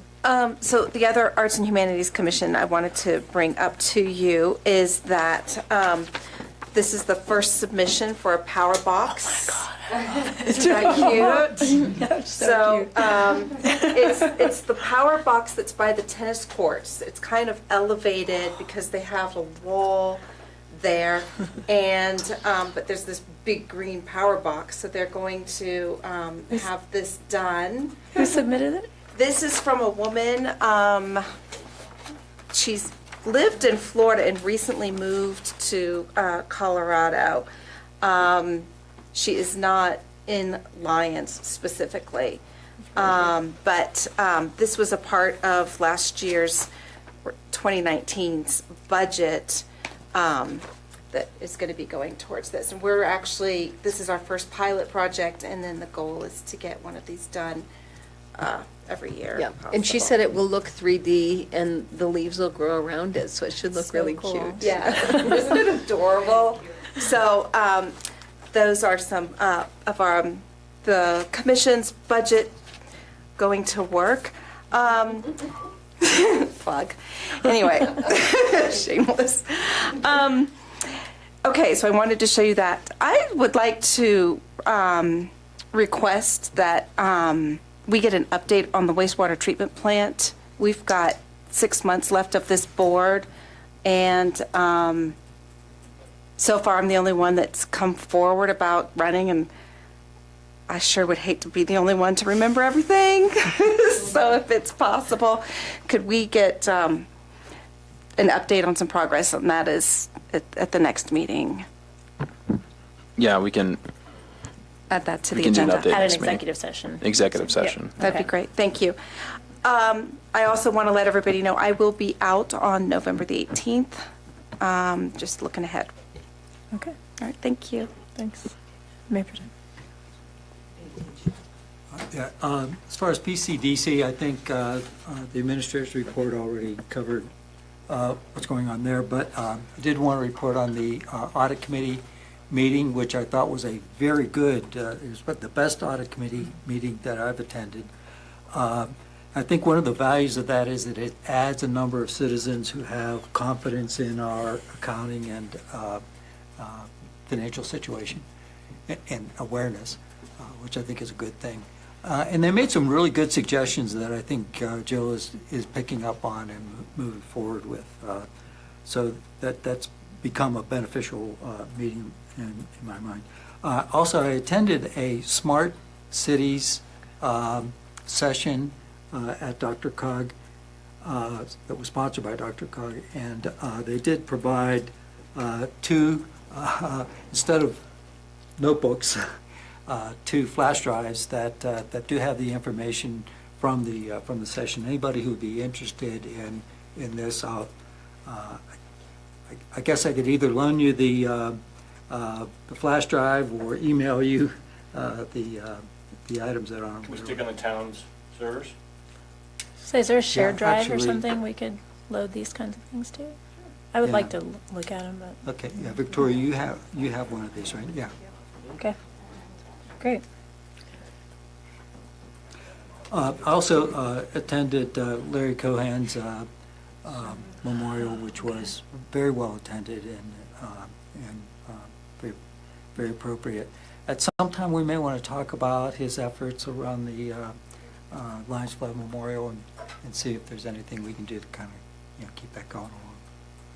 Yeah, I'm glad you brought that up. And I was unfortunately out of town. I really wanted to attend that. And, I totally agree. I mean, Larry's dream was to have a flood memorial, and he put so much effort and time. And, I feel really fortunate. Actually, he did several drawings of the market during the flood and was very generous to share those with us. And so he's a big loss for our community. So I'm glad you were able to go to that.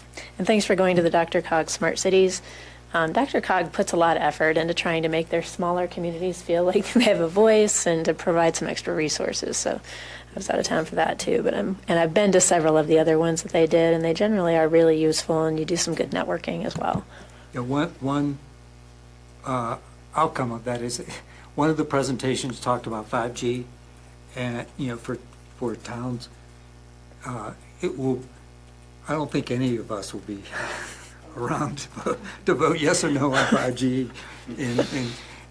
It's just, the infrastructure would just be so intense and so costly that it'll be a long time before we'll see that. Okay. But is there a certain board or commission that'd be most appropriate to pick up on the Larry Cohen Flood Memorial? Would that be Say arts. LAHC? Yeah. I was just going to. Just want to know, so the board directs. I was somebody. actually going to bring that up to them as a possibility. In fact, I think there's something that they have in mind currently that might be appropriate. Not that I could just see combining it to that, but not that they've thought that through yet, but I think that would be fine. Right. That's great. Mr. Browning? Yeah. Couple of things. The SFC is meeting on Thursday to review, along with the sustainability coordinator, the two proposals that were received from One Way and Western on pay-as-you-throw. So I think the SFC envisions making a recommendation, don't know what it's going to be yet, to the board. But in connection with that, if it's going to be on our next agenda, I would like to sort of bring up the need and request staff to look at how does the town properly inform the public about what's in the proposals, and at what point, if any, can they release the actual numbers that are in the proposals, and in what form should we inform the public of what's going to be before the board, because this issue has generated so much input, pro and con, that I think just including what the proposals are very detailed. They're not consistent in some respects, and you have to compare numbers and look at options on services. It's a complicated thing that we're going to get.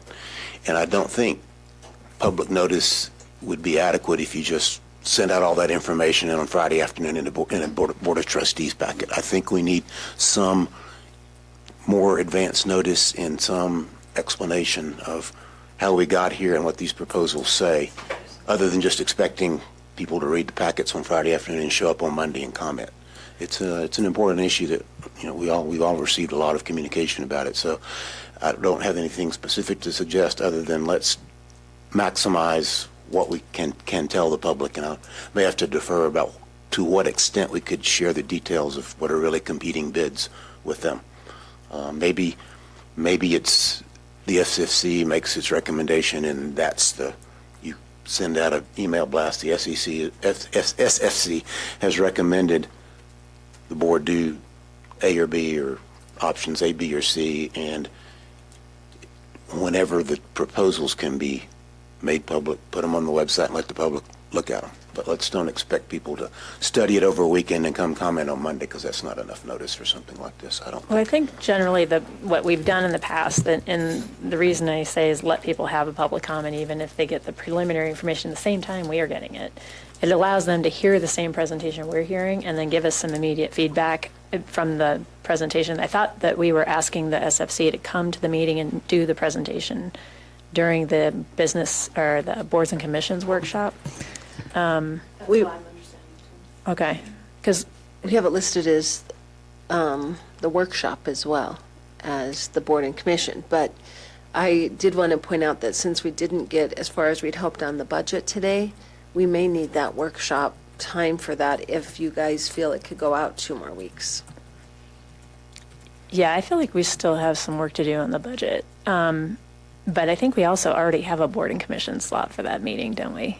Well, there's a board Is and it- commission slot, but right now we could have just it put it under under general workshop. business.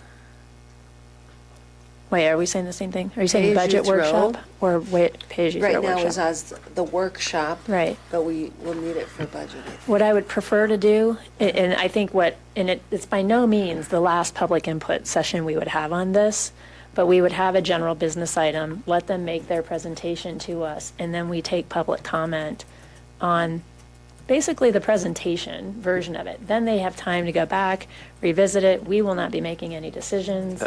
Basically, it's a listening session to hear the proposal, hear from the public, then you put out all the information. Like, let the public have time to digest that, and then we would put it on the next agenda as a discussion direction to staff as to whether or not we even want to move forward with it. And they would also have another opportunity at that audience business to give us additional input for those who, or we could take public input on that topic both times and hear public input again before we have discussion. So generally with these types of things, that's how we've done it in the past, and it's kind of, you give them the initial information all at the same time, and then schedule out a couple weeks so they would have time to ask more questions and follow up on anything they don't understand. It gives us more time as well to hear from the public. Yeah, if you split it out, if you basically split it over a two-week period, that's better than, I just didn't think this decision should be made and expect everybody in the public who wanted Yeah. to speak to show up on basically one Completely business agree. day notice. That's not Completely enough. agree. Okay, That they all need right. time for the paper to write about it and time for some social media misery. So yes, I agree with you, but I think the public input is to kind of make sure there's dedicated public input time for the topic. Okay. And, yeah, so. And Mayor Sullivan, that's how I think how Deb envisioned doing Right. this Okay. when we talked about it this afternoon, was having just a public input session. Yep. Be its own board item where the public could be a staff presentation. The board could ask questions, it'd be open up to the public, and anyone give comment they want, and but make no final decision, just a kind of Right. a public listening session. Okay. And I had one other, this falls under the trustee free speech period, I guess. We've been, this would be the fourth meeting that a trustee has brought up a desire to have a board discussion on setting a policy for use of Lake McIntosh shares, something that we approved an IGA amendment with Longmont about earlier this year. Speaking for myself, all that I really desired on this was to have the board have a general opening discussion of how do we go about setting a policy? Is that something we want to do as a board in a workshop? Do we want to refer it to one or more commissions? Do we want to create a subcommittee? Just really to discuss the process of setting a policy, not to review some detailed staff presentation or an initial draft ordinance. Just how do we want to go about this? At this point, 3 different board members have requested in 3 meetings to put this item on the agenda. It's still not on the agenda. That's unacceptable. Staff serve at the direction of the board, not the other way around. And staff cannot or should not prevent or unreasonably delay board discussion of an important agenda item that the board has stated it wants to discuss. This is the 4th time this has been requested, and it needs to be on an agenda. Thank you. Staff have any? On the workshop for the 21st, but we thought it was more of a staff presentation that needed more time. So when we work on the agenda for next time, we can either do it as a general business, I guess. If you just want to talk about the process to determine it. Yeah, I don't know that there's been any, there's not been any, I don't know, there's nothing devious going on. I don't know, I just think we generally wait until staff say they're ready to have the discussion or presentation. I mean, we can certainly have a process discussion and go back and review the language of the IGA at any time and say, here's what we think. I think we just needed to understand the current process and where the IGA hadn't actually, I think the last time we talked about this, Longmont hadn't passed the IGA. So did they pass it? That's why we hadn't really talked about it. Their September 24th meeting? Okay, so it was just passed between now and the last time. To go to publication, so. Okay, I'm sorry, I'm on the wrong one. No, it's September. okay. So that was the other reason we were waiting for it to actually work its way through the entire process. This is actually our But first meeting since it was approved, okay. I mean, happy to put it on the next agenda and kind of come up with an update. Okay. Can I go all the way around first and then we can come back to people? Just so I'm not sure what go ahead, Trustee Miller. I don't have any updates for Housing and Human Services because our October meeting is tomorrow at 3:30. I am also going to be out of town for the October 21st meeting, taking my son to Mesa Verde to have a family vacation for the first time all summer. Yay! Even though it's not summer any longer. Certainly is not. I was like, I know. But I hope that I don't miss too much of the pay-as-you-throw conversation, or the executive meeting for Honeywell deal. So please keep me informed with that. I go back and watch the recordings. Yeah, That's that's what I'm actually gonna have really to do. Yeah. Okay. Just take care of us. Let's see, been out of town a lot, so mystical meetings, UEB, talked to Aaron, working on budgets, but as they look at capital improvements, that was pretty much their big discussion, the last UEB meeting just last Wednesday. When it comes to rates, they really don't want to hear from the board saying, yeah, let the UEB give us their opinion. Their opinion is pretty much make the rates what they are to get the funds in the black and stay in the black. So that's just so you know where they're coming from, is they would rather, since they have to manage it and look at it, they want it in the black, keep it in the black. We make the decision. They don't want to have to make the hard decision of, I mean, as Aaron says, they've got the formula, they plug numbers in, they'll feed us what we need. But that's just what's been discussed. Not the second or third time they've gone down that path. So just so we all know. And the College Board, like I said, I was out of town the last meeting, and their minutes aren't online yet, so can't get much on that. Okay. So before I do an update, I would like to appoint Brianna Hoyt to the LAHC. And if we're certain there's a seat available, Chris Moline to the UEB. He comes with a lot of wastewater experience. He is MELINE, newer to town, but has recently retired, I believe, and has extensive experience managing wastewater plants. Like your timing couldn't be better. MELINE. All right. You heard somewhat my update for Dr. Cog. I went to their meeting, it was a couple weeks ago now, September 18th. But their big item of discussion was the position on the debrucing measure. No other decisions were really made. Parks meets next week on Monday, and the students had a meeting, but I think they had that with my last update. So they don't have a meeting scheduled right now. Their meeting is a little bit of a moving target, depending on cross-country and volleyball and different things. The only other thing is tomorrow I am having a meeting with our Congressman, Joe Neguse. He just checks in with the elected officials from his district and wants to hear what kinds of things are going on and if we have any major concerns. I mean, we had asked him about helping with the FEMA approval for Second Avenue Bridge last time. I did bring up our challenges we're having in the quarries with immigration issues. But if anybody thinks of anything they want me to relay, just shoot me a note. I think a lot of our issues are more statewide, somewhat, other than flood recovery, but if there's anything burning that he thinks, and I often see other elected officials, so sometimes Jonathan Singer is there, so there's nothing really too burning, but I like to go to these meetings because then if something comes up, I can pass it on. All right. There were other couple quick comments. Mayor Pro Tem? Trustee Browning's comments spurred a thought. In terms of the process for, I don't know what the term is, seeing how things are going with the action items that we record at the end of each meeting. And then, maybe if there were just even a spreadsheet that just showed, what's happening with those so that we can, kind of keep up with them and be aware if something kind of falls off. An example would be that we had talked at one point about having a follow-up session with the Planet to sort of clear the air and have a discussion about all the things that we have issues about.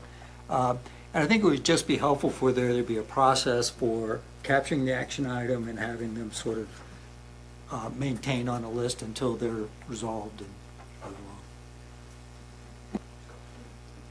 along. Okay, anything else? Trustee Farrow? I was just going to actually say that, for fear that people will be upset with me, but I'm going to put it out there anyway.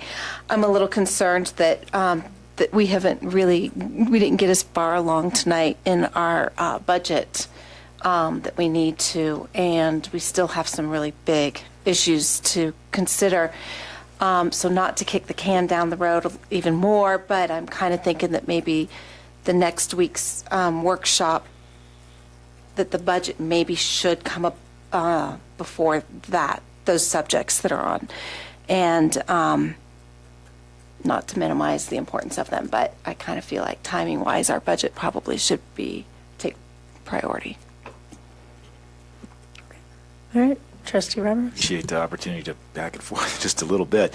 And I would agree with Trustee Drysdale that it would be nice to perhaps we could just review the list of action items each meeting, or give an update on the status of what the intention is on following through on requested items such as we've discussed. It'd be great to just feel that have more feeling of confidence that we're not just saying things, but we're actually going to do what we decided to do. We don't bring things up frivolously, of course, and we have a responsibility to speak and act on what we believe needs to be done. So I would voice that with you guys, that would like to have more confidence in follow through, as we've discussed. I would have had a question about the pay-as-you-throw and the Sustainable Futures Commission. Do you feel that there's documentation of like ongoing public engagement and like buy-in that they would be presenting or could present, or perhaps an evaluation of whether enough of that has been done? Because I mean, Trustee Browning, you stated that there's been lots of feedback, both positive and negative, and I guess I feel like I've only heard negative, and I no doubt they've done a lot of work for many years. I was aware, that throughout the years that discussions have been ongoing, but it seems maybe that's pretty obscure from the public. Yeah. That's a valid issue, and I've tried to communicate a couple of times to the SFC that if they are serious about, if their decision is, they're to endorse a pay-as-you-throw program, they really need to get involved as a volunteer group of citizens to educate the public about this. And they shouldn't rely on town staff. We have one part-time sustainability coordinator on staff. He can't educate the town of Lyon citizens by himself about this. You need you need information coming from other citizens that co-citizens, fellow citizens have confidence in. And so that's something I intend to bring up to them again at Thursday's meeting, that don't just think you walk into a meeting of the Board of Trustees and say, we recommend A and B, please approve. That's probably not enough public education. And that's kind of why I made my comment earlier. We really need to get the SFC involved in explaining to the public what options are being considered and how they might or might not work, because this is a complicated deal. I sat in on the meeting with the two proponents of the Western and One-Way, and just the numbers are mind-boggling. Once you start looking at options 1, 2, 3, 4, and you have to add the numbers together for 3 different types of monthly containers and what does composting do or not do, it's not easy. And I think there's still some education going on at the SFC level themselves, even though this is kind of the thing they've been promoting about what have we got. Yeah. But that comment is well taken, and it's something that they need to talk about, is if they intend to recommend such a program to the town board, what are they going to do to help educate the public about it? Don't just rely on it happening at BOT meetings. So what's the avenue for the board to sort of relay our thoughts or requests or desires to boards such as the SFC if we so chose to say, like, could you guys rethink this particular? When they present it to us, that's an opportunity to give them feedback. Right, but doesn't it, I mean, does it seem like it's kind of close to, or I guess I don't have a grasp of when we're really scheduling to take some kind of action or make a decision, and maybe we're on a schedule with the bids and such as that also, that, There's no definite schedule. We may decide not to do anything with it. right, I mean, my gut today is that it just seems like it's the timing's not, I mean, it's pretty soon, or maybe not a good time in the first place, and we're not ready.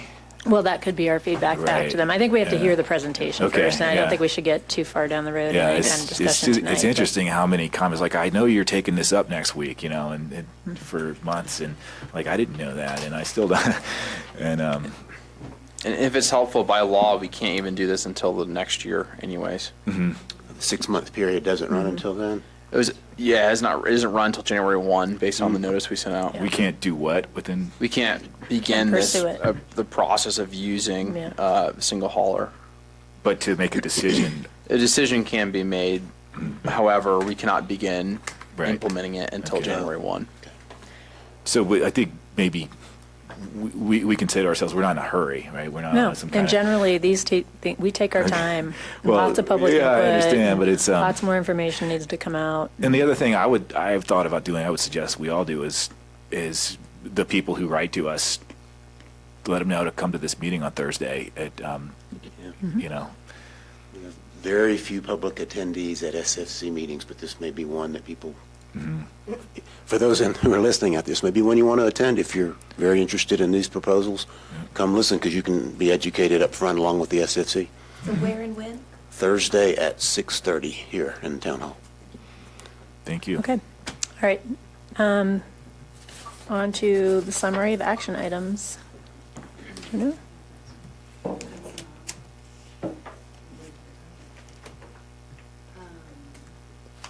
We want to have a workshop to do a 5-year funding plan, possible solutions for the bonds or other ideas for the wastewater plant. An executive session to update everybody on Honeywell. October 1st, pay as you throw, just what we have on there. We're going to put the information that Barney has on his Smart City session to a shared drive for everyone to see. I will send everybody Linda Wickman's email, appointing Brianna Hoyt to LAHC and Chris Mellon, how'd you say his last name, Meline? I said Meline. Meline. To UEB, and check the vacancies on the boards and commissions, I'll give you an update on that, and start a spreadsheet with summary action items for the board to see weekly. Yes. Put Lake McIntosh water on the 21st. We have it on there already. I know, but it'll be. Under general business and stuff. And then, just a couple more.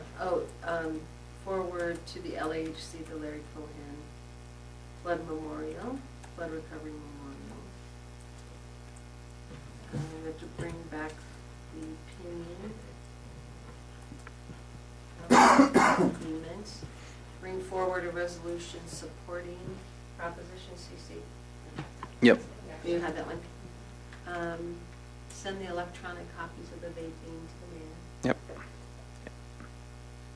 And send condominiumization To PCDC. to PCDC, and somewhere over the winter, rewrite the noise ordinance to be enforceable in the spring. I don't know if that was a direction or not. I'm not sure we gave direction on that, but the sheriff asked for that, but doesn't mean we Oh. Yep. Okay. Okay. All right. We did not. That was in the workshop we just talked.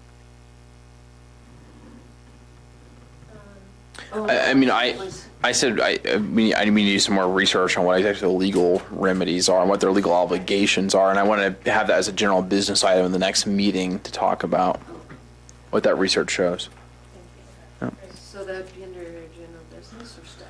We had a lot of legal research items on this one, so didn't have a chance to get that one.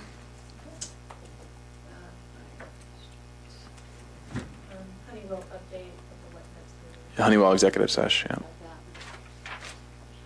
And there'll also be Alliance Properties Probably, yeah, more likely than not. And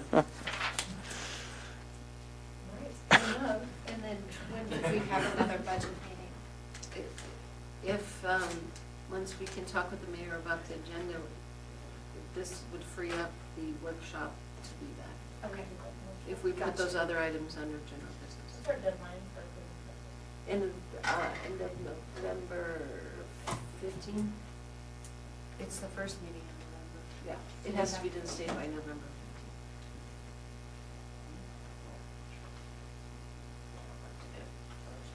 28th.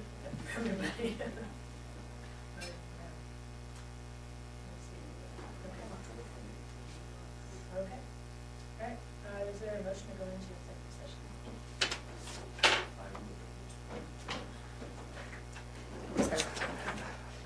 I move to go into executive session pursuant to CRS Section 246402-4B for the purpose of receiving legal advice from attorneys representing the town regarding the MOA with Lions Properties and the town's legal complaint against Lions Properties in Boulder County Court.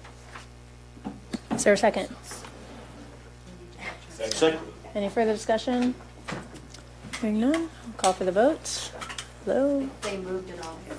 Okay, 6-0 and 1 abstention. And trustee Miller is excusing herself. Let's turn to a different place then. I gotta stand up. I'll come that way.